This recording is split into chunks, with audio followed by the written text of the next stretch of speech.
Oke guys, kali ini kita akan mereview singkat tentang sebuah SSD Cleve Crash C710 M.2 NVMe PCIe M.2 NVMe PCIe Gen 3 ukuran X4 kapasitas 256 GB. Di sini saya akan menginformasikan hal-hal yang cukup penting kita ketahui mengenai SSD yang belum banyak dikatakan oleh reviewer yang lain. So, jangan di-skip ya guys. FYI guys, SSD adalah singkatan dari Solid State Drive. Teknologi ini sudah mulai menggantikan hard disk drive atau yang sering disingkat dengan HDD. HDD adalah penyimpanan utama untuk komputer, baik desktop maupun laptop yang telah ada sejak lama. SSD adalah perangkat penyimpanan generasi baru yang digunakan di komputer. SSD menggantikan hard disk mekanis tradisional dengan menggunakan memori berbasis flash yang secara signifikan lebih cepat dari HDD. Meskipun SSD NVMe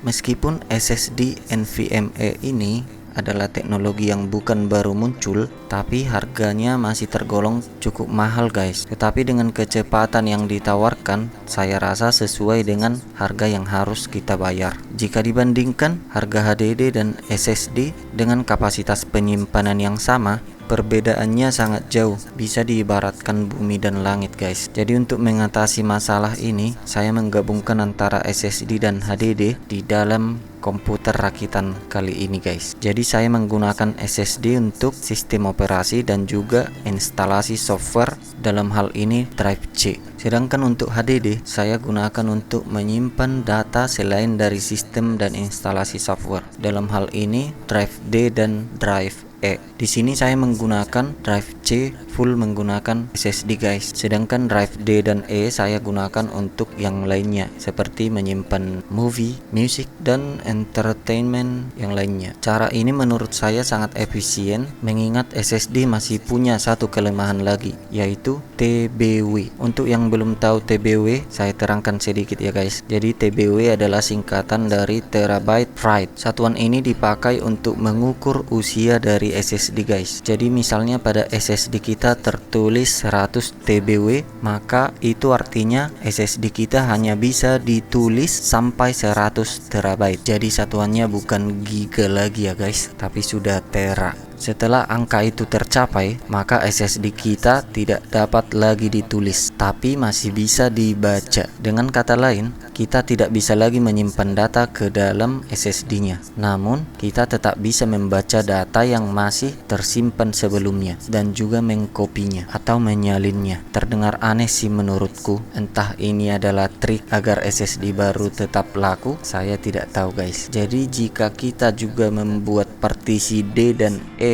memakai SSD, angka TBW itu akan lebih cepat tercapai guys. Dengan begitu usia SSD akan semakin singkat. Maka saya sarankan SSD hanya mengakomodir sistem saja, dalam hal ini drive C. FYI, saya juga memindahkan folder download, dokumen, video, music, picture bawaan dari Windows ke drive E yang menggunakan HDD. Sehingga setiap saya mendownload file pakai browser, maka filenya akan otomatis tersimpan ke drive E atau HDD atau hard disk. Dengan harapan cara ini bisa memperpanjang usia SSD saya guys. Sebelum masuk ke produk, saya ingin bilang kalau saya termasuk orang yang sangat pemilih ketika membeli barang. Soalnya saya akan sangat kepikiran ketika barang yang sudah saya beli itu ternyata tidak sesuai dengan ekspektasi. Makanya biasanya saya sangat hati-hati saat menentukan pilihan. Sebelum saya memutuskan untuk membeli merek ini, saya menyisakan dua merek yang telah saya seleksi dari banyak merek. Kedua merek itu adalah Cleve dan PNY.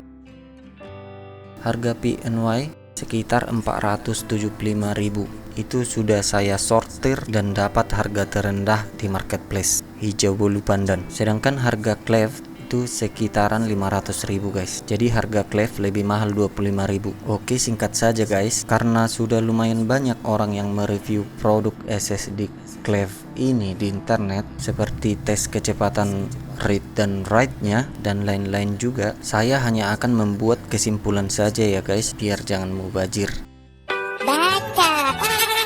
karena kecepatan read dan write-nya juga sudah saya coba dan hasilnya mirip-mirip dengan hasil yang saya lihat di internet. Oke, dengan beberapa pertimbangan seperti harga, kecepatan, usia pakai, kesesuaian antara info produk di dusnya dengan kenyataan, dan ulasan dari orang yang sudah pernah membelinya di marketplace, dan juga pertimbangan lain, hasilnya menurut saya cukup imbang antara dua merek tersebut. Maksudnya tidak terlalu jauh berbeda, karena saya harus memilih satu, dan dari sekian banyak pertimbangan itu saya akhirnya menjatuhkan pilihan ke Cleve. Bukan berarti PNY jelek ya guys. Jika saya akan membeli SSD lagi, saya akan mencoba produknya PNY. Untuk pengalaman saya memakai produk SSD Cleve ini selama kurang lebih 4 bulan, produknya bagus dan belum pernah menemukan masalah sampai saat ini. Review ini akan terus berlanjut, dan ketika saya menemukan masalah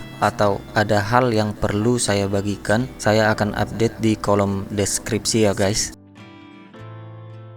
Perbedaan yang sangat nyata ketika beralih dari hard disk atau HDD ke SSD adalah kecepatan akses yang meningkat secara signifikan. Ini akan sangat terasa seperti ketika menghidupkan Windows pertama kali, booting Windows pertama kali, membuka aplikasi yang berat, dan lain-lain. Oh iya, satu hal lagi guys, untuk menentukan besarnya kapasitas SSD yang kalian butuhkan, silahkan kalkulasi seberapa besar sistem operasi yang kalian pakai dan software apa saja yang akan diinstal nantinya agar tidak mubazir atau kekecilan. Oh iya guys, sejauh yang saya tahu SSD itu bisa ditancapkan di dua jalur ya, satu di jalur PCIe seperti yang kita review ini, dan satu lagi di jalur SATA atau jalur yang biasa digunakan hard disk. Jadi semua komputer yang memiliki hard disk harusnya bisa dipasang SSD SATA. Jadi pastikan ini sebelum membelinya guys, soalnya jika salah membelinya, misalnya Anda beli NVMe PCIe tapi tidak ada slotnya di laptop atau di komputer Anda, maka itu tidak bisa dipasang. Jadi pastikan dulu slot yang tersedia. Kalaupun tidak tersedia di PCIe, biasanya jalur SATA